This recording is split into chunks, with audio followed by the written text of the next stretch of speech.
변경해서 오늘 귀국하기로 결정했습니다. 오후 6시쯤 도착할 예정인데요. 사안의 중대성을 고려해서 조기 귀국하기로 한 것으로 보입니다. 또 사건을 신속하게 진행하겠다는 헌법재판소의 의지를 보여주는 것으로도 해석할 수 있는데요. 주시민 강 재판관이 업무에 조기 복귀하면서 탄핵 심판 사건 역시 조금 더 속도를 낼 것으로 보입니다. 일부 재판관들 역시 휴일에도 출근할 것으로 알려졌습니다. 이에 따라 주말 동안 본격적인 사건 검토가 시작될 것으로 보입니다. 탄핵소추 의결서가 접수된 직후 박한철 소장은 어제 곧바로 재판관 회의를 진행했는데요. 사안의 중대성 때문인지 어제 저녁 퇴근길 임기 내 결정이 가능할지와 또 박 대통령 출석을 요구할 것인지 등을 묻는 기자들의 질문에 아무런 대답도 하지 않으며 조심스러운 모습을 보였습니다. 네, 그렇다면 이 주말에는 어떤 절차가 진행되는 겁니까? 네, 공식적인 심판 절차는 박 대통령의 답변서가 도착한 이후 진행됩니다. 탄핵소추 의결서와 또 그에 대한 반박인 박 대통령의 답변서를 검토해 봐야지 어떤 점이 주요 쟁점이 될지 또 어떤 절차가 필요할지 등을 결정할 수 있기 때문인데요. 박 대통령의 답변서 제출 기한이 다음 주 금요일인 16일까지이기 때문에 이르면 다음 주에는 첫 변론기일 일정 등 이 구체적인 심리 계획이 잡힐 것으로 예상됩니다. 박 대통령 측은 탄핵 심판 사건의 대리인으로 최명성 변호사를 선임한 것으로 알려졌습니다. 국회 측은 여야가 협의해서 다음 주쯤에는 국회 측 변호인단 구성을 마무리한다는 계획입니다. 본격적인 심판 절차에 앞서서 주말 동안 헌재는 탄핵 심판을 위한 TF 구성을 마무리할 전망입니다. 헌재는 이번 탄핵 심판을 위해서 핵심 연구관 10여 명을 중심으로 팀을 꾸린 뒤 이번 주말부터 본격적인 법리 검토에 착수할 예정인 것으로 알려졌습니다. 앞서 헌재는 앞으로 수시로 재판관 회의를 열어서 신속한 심리를 하겠다라는 뜻을 강조하기도 했는데요. 국민적 관심사가 높은 사안인 만큼 다음 주 월요일부터 되도록 매일 오후 2시 브리핑을 열고 평이나 변론기일 일정 또 심판 진행 과정 등을 설명하기로 했습니다. 지금까지 헌법재판소에서 YTN 한현입니다. 최순실 게이트의 실상이 드러나면서 피어오르기 시작한 촛불은 날이 갈수록 거세게 타올랐습니다. 수만 명으로 시작된 촛불 인파는 2주 만에 100만 명을 넘어섰고 대통령의 거듭된 담화 발표에도 촛불은 오히려 전국 곳곳으로 번져나갔습니다.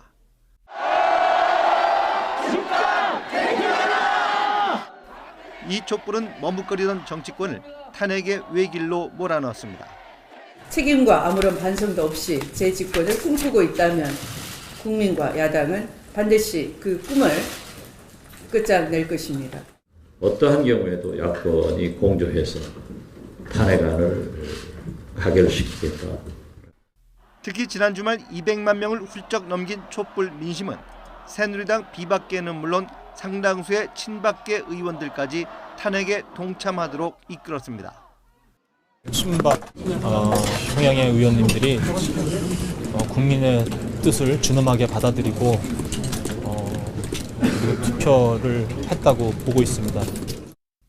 대통령 탄핵 의결서를 접수한 헌법재판소가 탄핵 심판 절차에 들어가면서 최종 결정은 헌재로 넘어간 상황.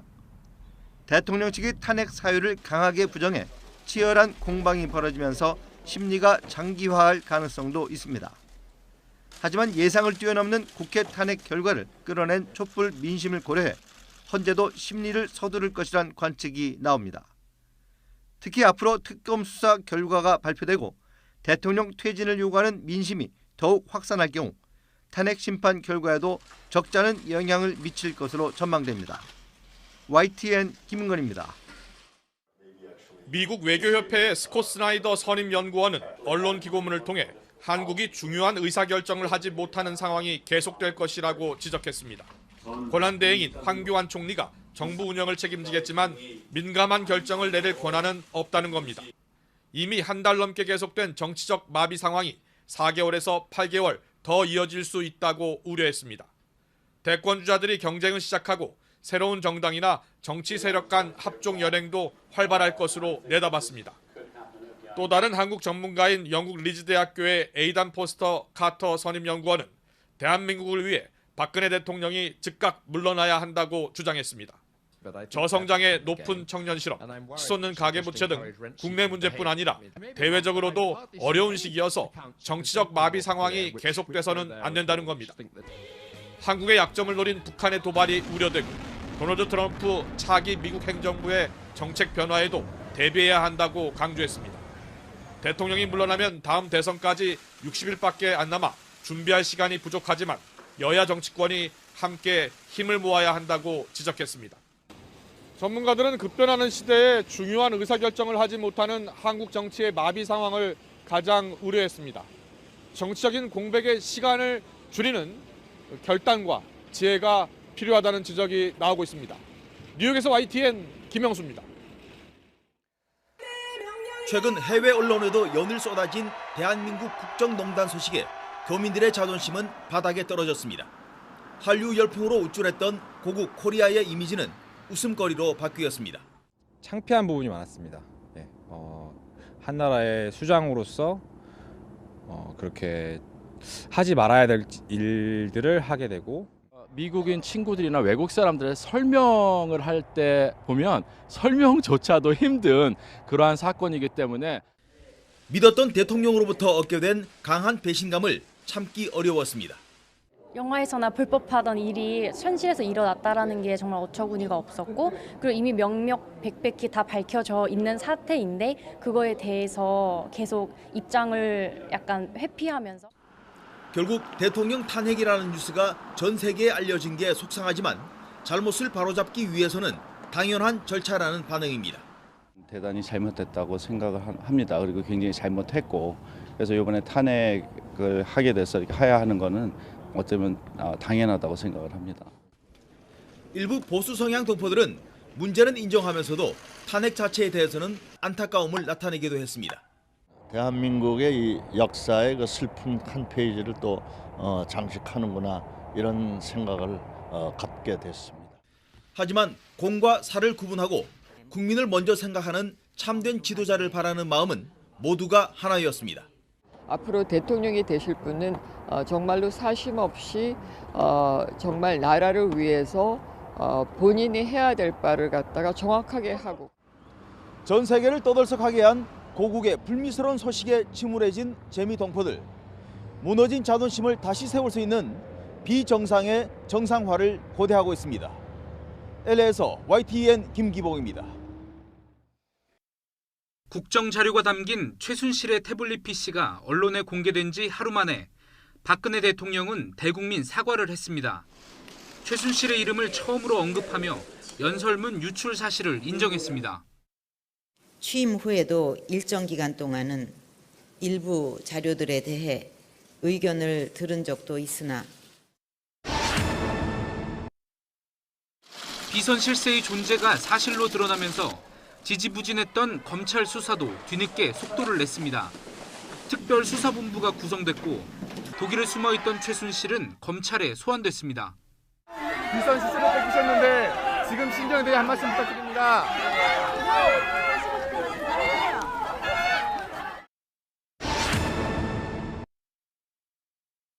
안종범, 정호성, 차은택, 최순실과 결탁한 이들도 줄줄이 구속됐습니다. 800억 원에 육박하는 거액의 기업 돈이 최순실 관련 재단에 불법 모금된 것으로 검찰 수사를 통해 확인됐습니다. 연설문과 국무회의 자료 등이 유출되고 정부 인사와 평창 동계올림픽 등 이권 사업에 최순실 관련 세력이 개입한 사실도 드러났습니다. 이 같은 국정농단의 중심엔 박근혜 대통령이 있었습니다. 피고인 최순실, 안종범, 정호성의 여러 범죄 사실 중 상당 부분과 공모관계가 있는 것으로 의혹들이 하나둘 사실로 밝혀지고 지지율마저 역대 최저로 떨어지자 박 대통령은 두 차례 더 국민 앞에 고개를 숙였습니다. 그러나 즉각퇴진을 요구하는 민심을 끝내 외면했고 연인원 600만 명이 넘는 시민들은 6차례에 걸쳐 촛불을 들었습니다.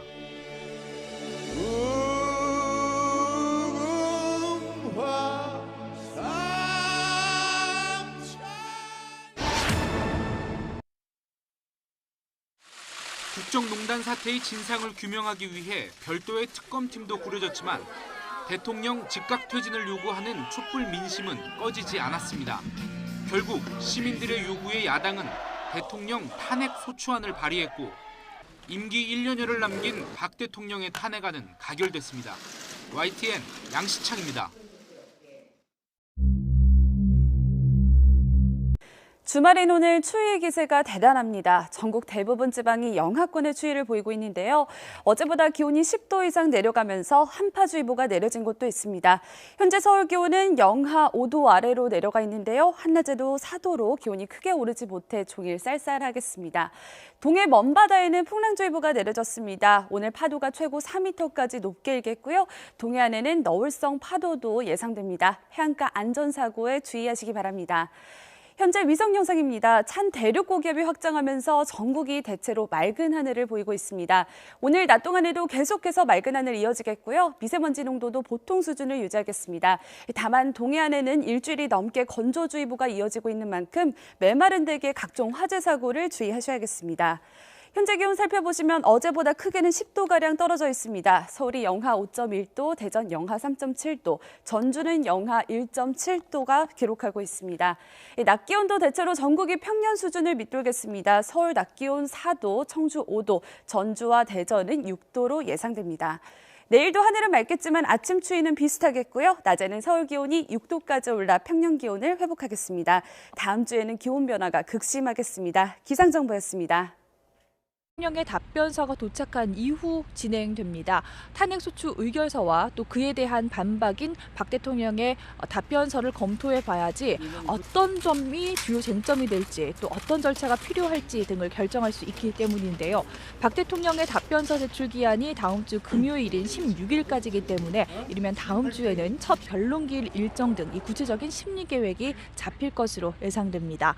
박 대통령 측은 탄핵 심판 사건의 대리인으로 최명성 변호사를 신속한 심리를 하겠다라는 뜻을 강조하기도 했는데요. 국민적 관심사가 높은 사안인 만큼 다음 주 월요일부터 되도록 매일 오후 2시 브리핑을 열고 평이나 변론기일 일정 또 심판 진행 과정 등을 설명하기로 했습니다. 지금까지 헌법재판소에서 YTN 한현입니다.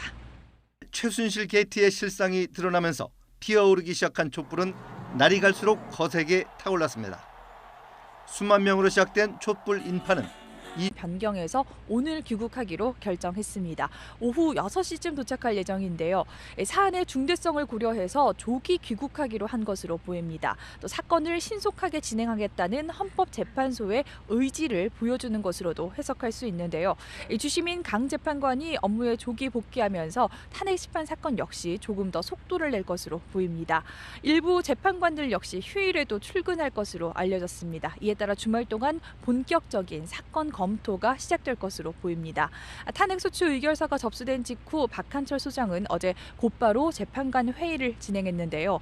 사안의 중대성 때문인지 어제 저녁 퇴근길 임기 내 결정이 가능할지와 또 박 대통령 출석을 요구할 것인지 등을 묻는 기자들의 질문에 아무런 대답도 하지 않으며 조심스러운 모습을 보였습니다. 네, 그렇다면 이 주말에는 어떤 절차가 진행되는 겁니까? 네, 공식적인 심판 절차는 박 대통령 선임한 것으로 알려졌습니다. 국회 측은 여야가 협의해서 다음 주쯤에는 국회 측 변호인단 구성을 마무리한다는 계획입니다. 본격적인 심판 절차에 앞서서 주말 동안 헌재는 탄핵 심판을 위한 TF 구성을 마무리할 전망입니다. 헌재는 이번 탄핵 심판을 위해서 핵심 연구관 10여 명을 중심으로 팀을 꾸린 뒤 이번 주말부터 본격적인 법리 검토에 착수할 예정인 것으로 알려졌습니다.